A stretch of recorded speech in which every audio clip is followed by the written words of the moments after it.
You've just heard Go With The Flow, which is a track from neither Collar nor Crown, the brilliant new album from Vagrant Real Estate. And I'm joined by Vagrant Real Estate now. Hello, Nick. Hi, Alistair. Thanks for having me. It's an absolute pleasure. So much to talk to you about. But let's start with the title of the album, Neither Collar nor Crown. Can you explain that? It comes from a sort of like Gaelic phrase originally, and it kind of came up as just part of the research I was doing as just behind the album and the sort of like a bit more diving into the kind of Scottish and Celtic heritage, and it effectively means sort of like Scotland not being sort of governed by any sort of outside forces and sort of standing by itself. Hmm. And I thought that it was a really sort of like the sort of phrase itself rang quite nicely to me. And then there's also a narcissistic element in that my initials are NC, so NCNC as an album title is quite nice. Well, I've never have noted knowing that, Nick, unless you said I chose to play Go With The Flow because it's kind of the first track proper on the album, and I think it's a good introduction to it. But it also introduces just a few of the guests, special guests, and really special guests you got on the album, and loads of them as well. Talk about that track first and say who else is on it. Go With The Flow features Jackal, who's an Aberdeen MC, and he's kind of the main feature on the album. I think he's on 9 of the songs. So he's on the verses there. And then across the kind of chorus and the bridge, we've got Catherine Alley from Edinburgh, who is an incredible vocalist I wanted to work with for Yeah. a while now. And it was amazing to have her kind of come in and lead on the kind of melody and the hook in this one. And then we've also got IT, Florence Jack, and Danny Cliff in there as well. Which were all vocalists that, yeah, I absolutely adore their music, and they've all got quite sort of specific tones. And with this track, I kind of wanted to build up a kind of choral effect in the same way that you've got with like All the Lights by Kanye and stuff, where you've got quite sort of disparate voices kind of coming together and building this kind of effect. So yeah, they were the ones that I kind of had picked out to sort of help realize that vision. And yeah, I was very lucky that they were all more than happy to be involved.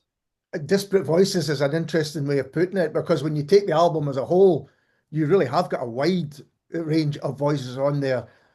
I don't know if you can even remember who else is on and how, but can you give us a breakdown? I luckily I do have a list here if you wanted me because your press release Yes, has got a list of who's involved on it. there's 25 guest artists in total. So that ranges from singers through to sort of spoken word to hip hop, kind of old and new. So going back to the sort of the very first guys that were doing hip hop in Scotland, right through to your kind of like modern big names, and then some like additional instrumentalists as well. So we've got like Chris Grieve playing the sort of trombone on one of the tracks there. And yeah, I kind of wanted to just get a breadth of the talent that's kind of all active in Scotland just now across all different sort of scenes, and try and kind of coalesce it in a way that made sense and kind of paid respect to people who have been sort of paving the way for people like myself to be able to be active in the country, and then also celebrate newer voices coming through. So yeah, you've got a range from the likes of like Iona Fife, who's massive in the kind of folk world, through to kind of like Bems, who's absolutely killing it with Scottish hip hop now, and then through to like Fact from Doe Pink, who was active back in like '91 doing sort of Scottish hip hop. So yeah, trying to sort of just bring all that together and yeah, celebrate all of it.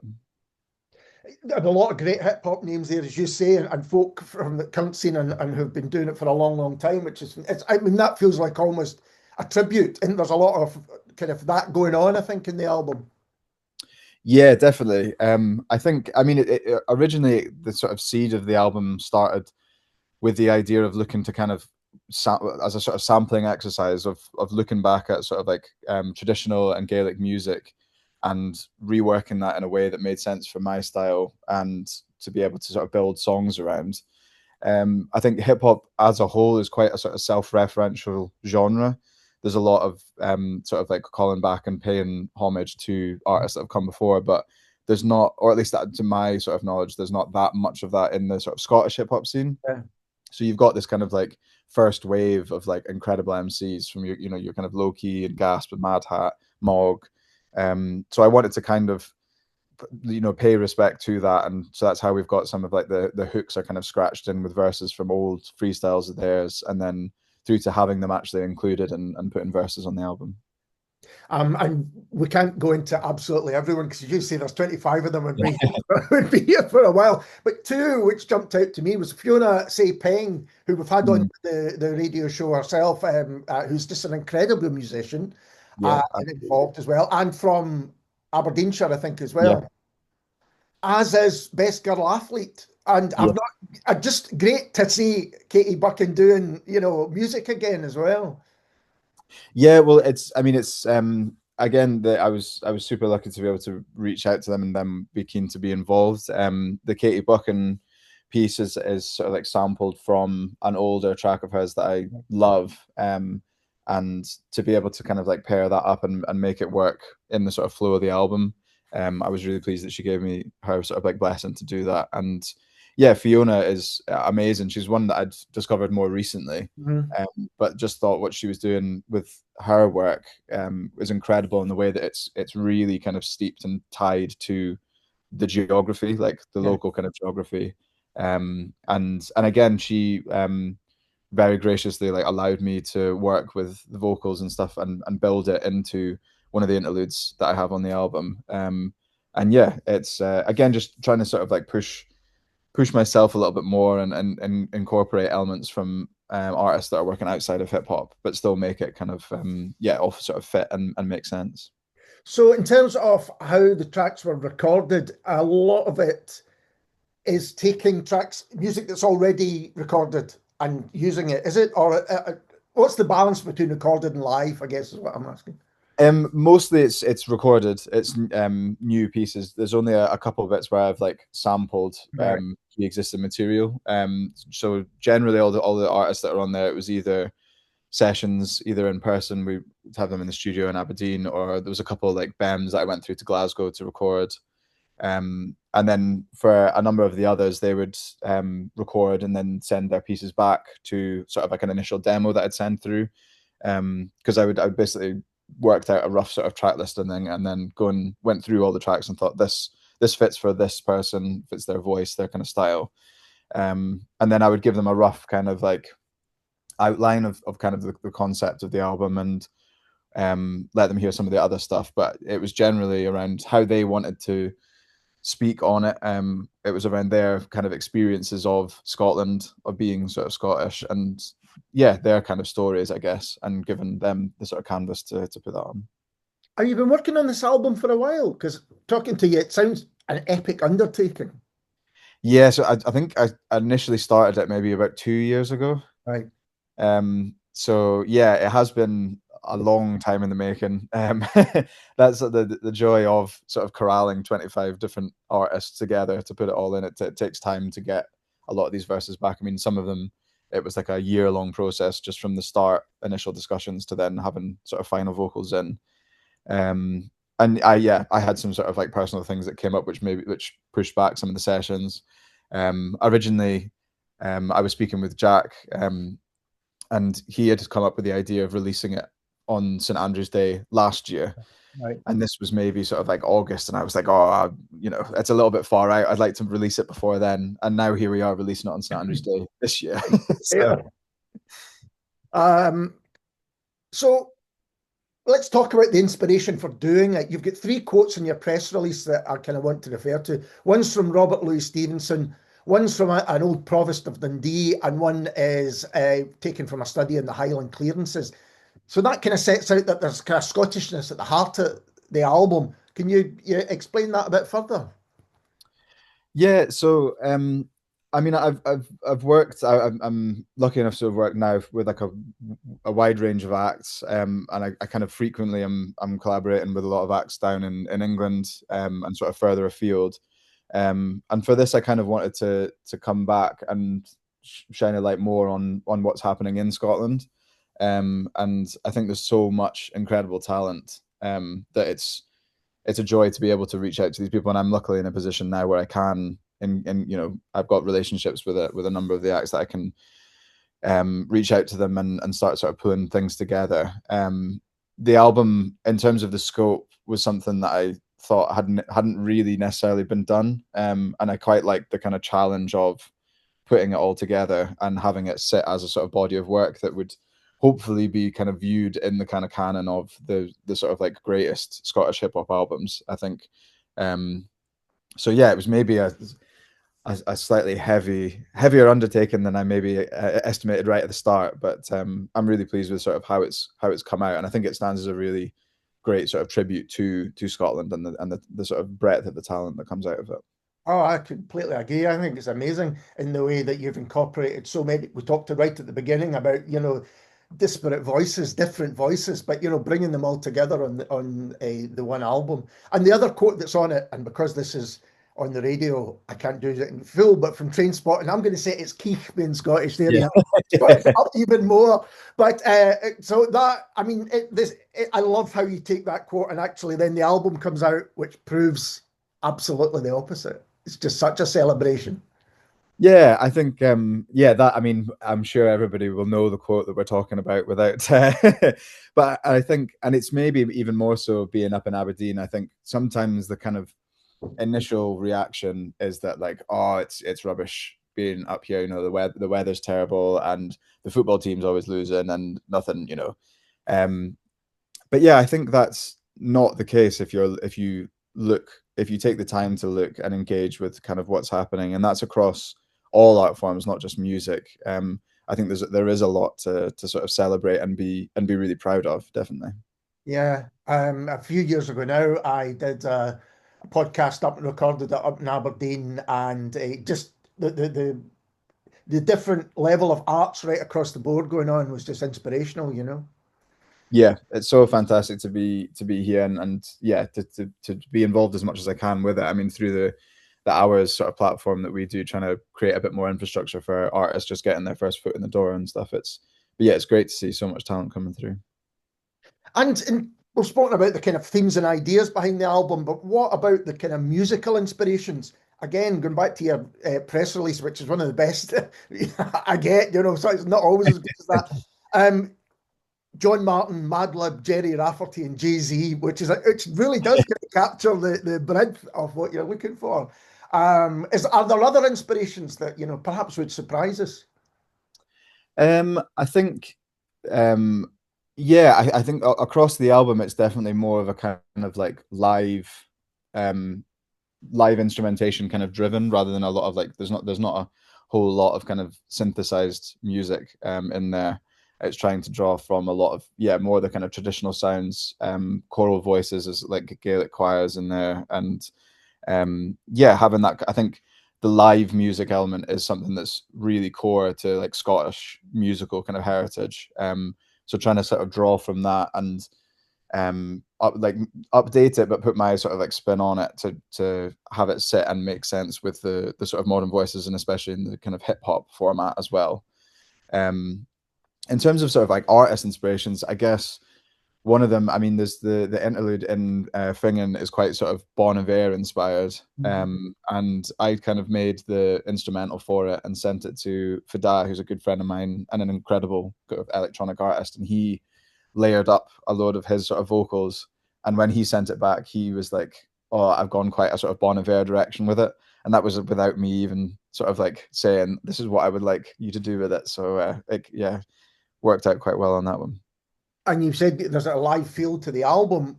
Are there any plan to do anything live with the tracks? So I definitely would like to get some sort of like performances and stuff done with it. Obviously it's slightly more complex when there's a number of acts from all across the country. But we were lucky enough to be able to have Go With The Flow performed at Sneaky Pete's as part of the BBC Introducing Showcase. So Catherine Alley was performing there, and she very graciously reached out and said that she would love to perform the song. So we had Florence, Jack, and Jacko come down and perform that live as well. So it was awesome to be able to see that from the very sort of start of building out the sort of demo, having it performed in Sneaky Pete's was great. So yeah, I just need to figure out how it would be doable. Yeah, I've written down here in brackets, herding musical cats, which Yes. something like that.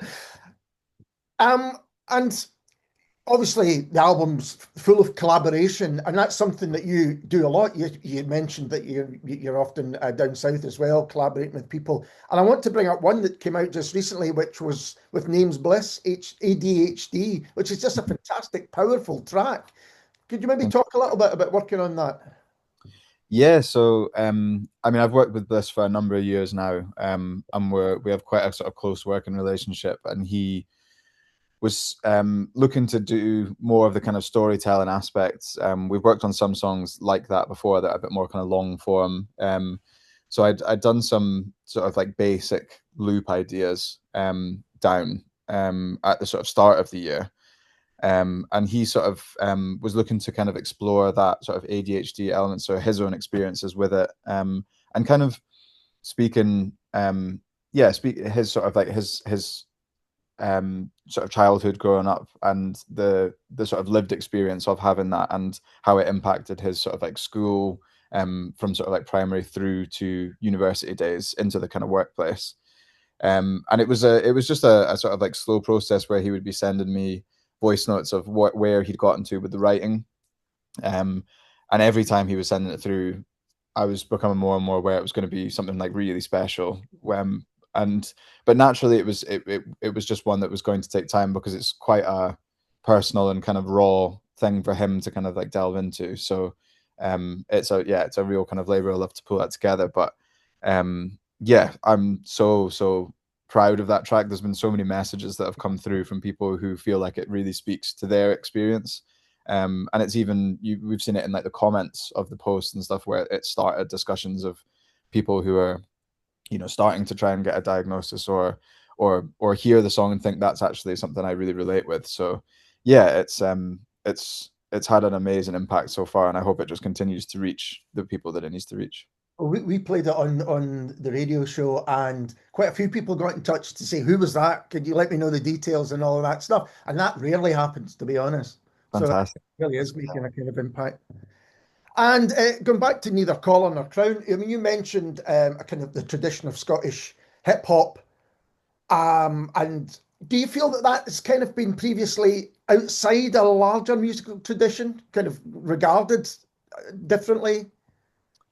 Yeah, I think I guess naturally as any sort of like scene it starts to grow, there's not going to be any kind of like infrastructure or sort of industry to kind of like help nurture it and celebrate it. So I think when a lot of these the initial wave was kind of coming through, so from your kind of like Dope Inc. and Two Tone Committee into sort of like Loki, Mad Hat, Mog, a lot of these guys were putting out phenomenal music and telling incredible stories, but it wasn't necessarily that large an audience in place. They were also doing it at a time where it wasn't as easy to get in front of an audience. You know, you didn't have your social media and things like that. So there's an incredible sort of canon of work in Scottish hip hop, but a lot of it is not as accessible as it should be because it was released through, you know, CDs and things like that. So it's I think it's really important working in hip hop now to like honor that. And you know, these guys were putting the work in when there wasn't, you know, award ceremonies and like, you know, the opportunities that are available now. So it's fantastic to be able to engage with these guys and get experience from them. You know, see what their kind of perception is of things, and have them as almost like mentors. And with having the variety of musicians you have on the album is one of the things to kind of almost bring listeners in and realize that there's this tradition that they may not know of. Yeah, definitely. I mean, as I said, there's a couple sort of like scratch hits on the record that are referencing sort of old freestyles, old songs from these guys.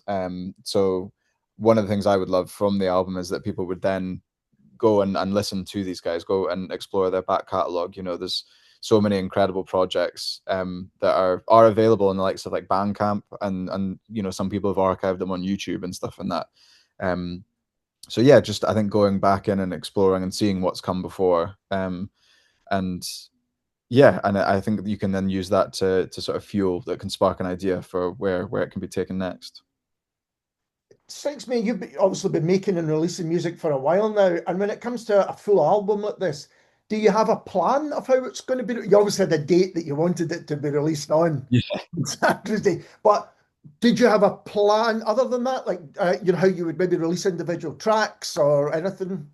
Because it's something that people are still, I think, in the age of streaming and things changing, are trying to work out for themselves.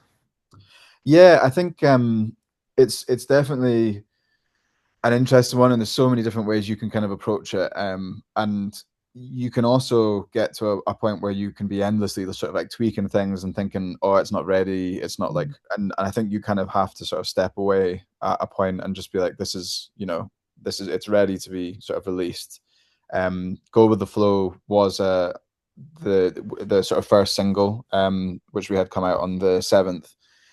Because I felt like it really kind of like as a mission statement sums up the album well, where you've got Jackal on there, who obviously he's on a wide portion of the album, and then incorporating lots of different voices in there as well, and I think it serves as a good entry point.